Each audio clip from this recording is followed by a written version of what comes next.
Hello friends, welcome to my channel education Radha with science. Friends, आज के इस video में हम आपके साथ शेयर करने वाले हैं बायोलॉजी के क्लास 12th के कुछ इम्पॉर्टेंट टॉपिक्स जो कि एग्ज़ाम के पॉइंट ऑफ व्यू से बहुत ज़्यादा इम्पॉर्टेंट हैं।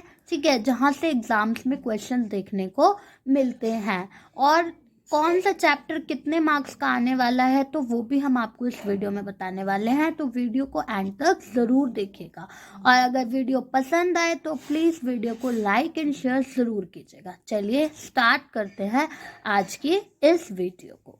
देखिए, बायोलॉजी का जो पहली यूनिट है वो है रिप्रोडक्शन, और रिप्रोडक्शन की जो पूरी यूनिट है वो 16 मार्क्स की आने वाली है आपके एग्जाम में, जिसका फर्स्ट चैप्टर है sexual reproduction in flowering plants. ठीक है, तो इस चैप्टर में से आपको microsporogenesis, structure of anther, mega sporogenesis, embryo sac, pollen pistol interaction, ये जो टॉपिक्स हैं ये बहुत अच्छे से करके जाना है क्योंकि यहाँ से 5 मार्क्स का क्वेश्चन बन सकता है।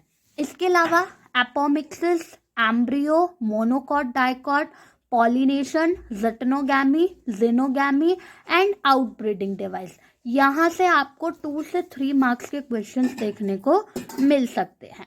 नेक्स्ट है हमारा ह्यूमन रिप्रोडक्शन, जो कि पूरा चैप्टर ही बहुत ज़्यादा इम्पॉर्टेंट है, तो उसको बहुत ही अच्छे से आपको पढ़ के जाना है। बट कुछ स्पेसिफिक चीज़ें हैं जहाँ से क्वेश्चंस बन जाते हैं, जैसे कि testis, seminiferous tubule, Sertoli cells, Leydig cells, यहाँ से क्वेश्चन आ सकता है। इनके फंक्शंस पूछे जा सकते हैं आपसे, तो इन पर आप फोकस्ड रहें, इनको अच्छे से तैयार करके जाएं। ह्यूमन स्पर्म का डायग्राम एग्जाम में आ सकता है, तो उसे भी अच्छे से प्रिपेयर करके जाएं।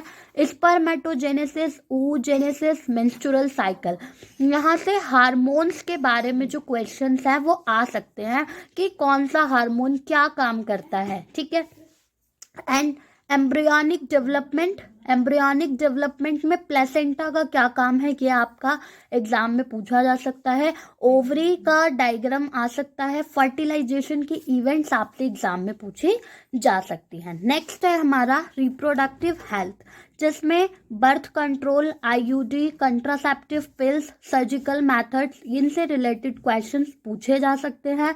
Infertility, GIFT, ZIFT, IUI, ICSI, इनसे रिलेटेड क्वेश्चंस आपसे एग्जाम में पूछे जा सकते हैं, तो इन्हें आप अच्छे से प्रिपेयर करके जाएं। नेक्स्ट इम्पॉर्टेंट जो आपका टॉपिक है जेनेटिक्स एंड इवोल्यूशन चैप्टर से, ये बहुत ही ज़्यादा इम्पॉर्टेंट है। तो ये जो यूनिट है हमारी 20 मार्क्स की एग्जाम में आने वाली है। ठीक है, इसमें फर्स्ट जो हमारा 4th चैप्टर है principles of inheritance and variation, यहाँ से क्वेश्चंस क्या क्या आएंगे देखिए, जैसे कि ABO ब्लड ग्रुप से रिलेटेड क्वेश्चंस आ सकते हैं। कोडोमिनेंस इसमें पूछा जाता है। टेस्ट क्रॉस से क्वेश्चंस आ सकते हैं। इनकम्प्लीट डोमिनेंस भी एग्जाम में पूछा जाता है। कोडोमिनेंस और इनकम्प्लीट डोमिनेंस में डिफरेंस भी पूछा जा सकता है।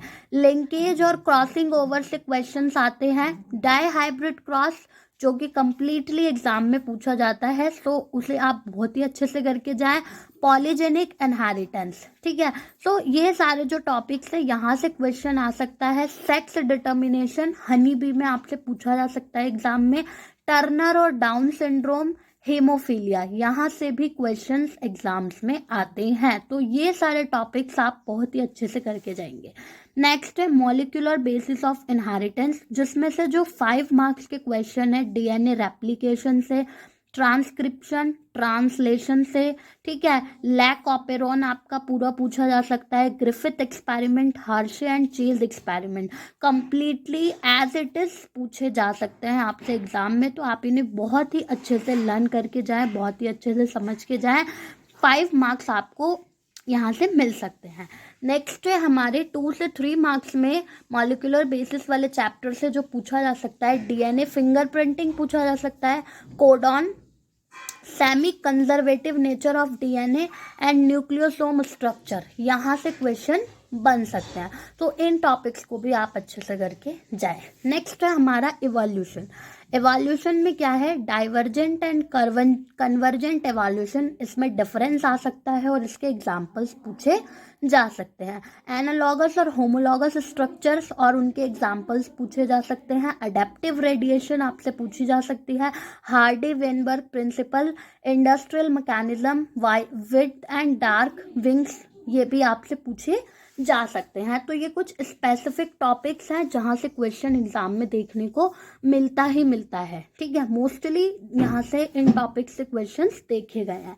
नेक्स्ट है हमारा biology in human welfare, next unit है जो कि आपकी 12 मार्क्स की है। सो इसमें जो हमारा चैप्टर है human health and disease, human health and disease से जो प्लाज्मोडियम की लाइफ साइकिल है ये मैक्सिमम टाइम्स एग्जाम में पूछी गई है, तो इसे आप बहुत ही ज़्यादा अच्छे से करके जाए। 5 मार्क्स का ये क्वेश्चन बनता है पेपर में। कैंसर टाइप, डिटेक्शन और ट्रीटमेंट, कैंसर के ऊपर जो है क्वेश्चन बन करके एग्जाम में आते हैं।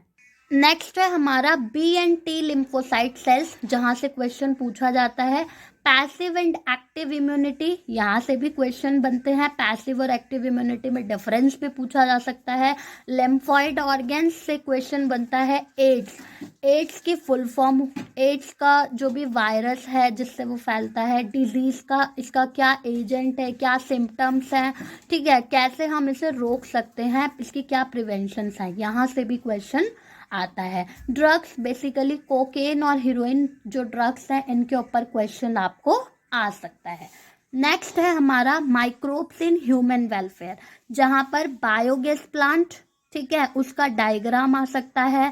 मीथेनोजन के से रिलेटेड टॉपिक उसमें क्वेश्चंस पूछे जा सकते हैं। सीवेज ट्रीटमेंट प्लांट जो है यहाँ से क्वेश्चन बन के आता है। प्राइमरी ट्रीटमेंट क्या है, सेकेंडरी ट्रीटमेंट क्या है, बीओडी क्या है, इस पर क्वेश्चन आते हैं। ठीक है, और आपका बायो कंट्रोल एजेंट, ठीक है, बायो कंट्रोल एजेंट जो है इस पे भी क्वेश्चन बन जाता है।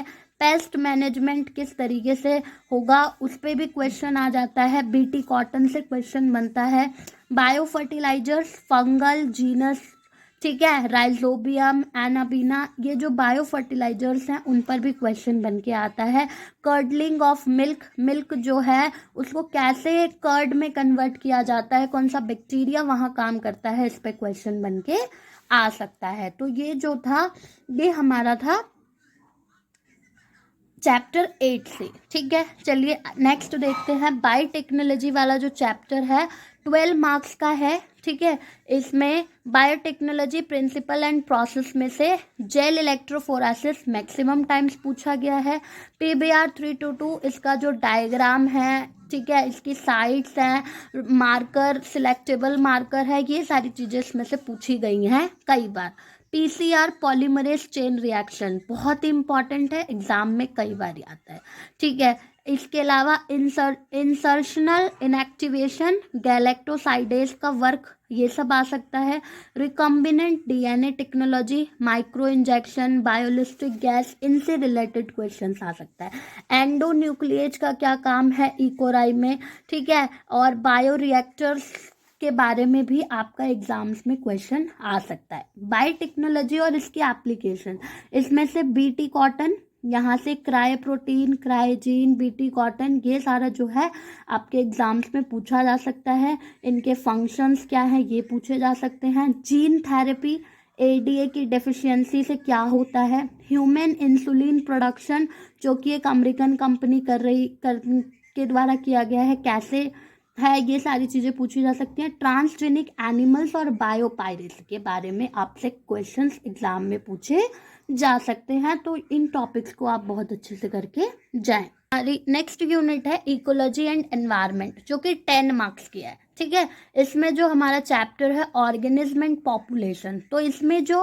एज पिरामिड है, ठीक है, एक्सपैंडिंग, स्टेबल, डिक्लाइनिंग, तो ये जो एज पिरामिड है वो अच्छे से करके जाना है। बर्थ रेट, डेथ रेट, इनसे रिलेटेड क्वेश्चंस अच्छे से करके जाने हैं। Population density, natality, immigration, mortality, immigration, ठीक है, ये सब आपको अच्छे से करके जाना है। ये ग्रोथ मॉडल है, ठीक है, इससे ये जो ग्राफ है ये भी एग्जाम में पूछा जा सकता है। इसके अलावा इंटरैक्शन में म्यूचुअलिज्म, कंपटीशन, प्रीडेटर, पैरासिटिज्म, इनसे भी क्वेश्चंस आते हैं।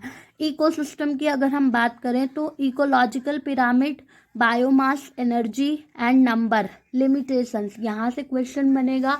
इन्वर्टेड पिरामिड से प्रोडक्टिविटी, ग्रॉस प्राइमरी प्रोडक्टिविटी और नेट प्रोडक्टिविटी से क्वेश्चंस बनेंगे। फूड चेन जो है वो आपसे पूछी जाएगी, ठीक है। फूड वेब जो है वो भी पूछी जा सकती है। एंड डेट्रीटस और ग्रेजिंग दोनों केसेस में पूछी जा सकती है। 10% लॉ जो है एनर्जी का, वहाँ से भी क्वेश्चन आता है। डेट्रीवोरस और डिकम्पोजर्स में भी क्वेश्चंस आता है, ठीक है। बायोडाइवर्सिटी एंड कंजर्वेशन से आपका बायोडाइवर्सिटी का लॉस कैसे हो रहा है, इस पे क्वेश्चन बन सकता है। हैबिटेट लॉस और फ्रेगमेंटेशन से क्वेश्चन बन सकता है, ठीक है। ओवर एक्सप्लॉयटेशन और को एक्सटिंक्शन स्पीशीज पर क्वेश्चंस बन सकते हैं। कंजर्वेशन किस तरीके से किया जा रहा है, कैसे करना चाहिए, उस पर क्वेश्चन बन सकता है। In situ, ex situ, narrow and broad utilisation approach, graph, species relationship, यहाँ से क्वेश्चंस बन सकता है। तो फ्रेंड्स, ये सारे के सारे वो इम्पॉर्टेंट टॉपिक्स है जहाँ से पिछले कई सालों से क्वेश्चंस बन करके एग्जाम्स में आ रहे हैं, और ये टॉपिक्स आपके लिए बहुत ही ज़्यादा इम्पॉर्टेंट है। अगर आप इन टॉपिक्स को पढ़ करके अच्छे से जाते हैं एग्जाम्स में तो आप बहुत ही अच्छे मार्क्स गेट कर सकते हैं। सो आज के वीडियो में बस इतना ही, मिलेंगे नेक्स्ट वीडियो में। Thank you.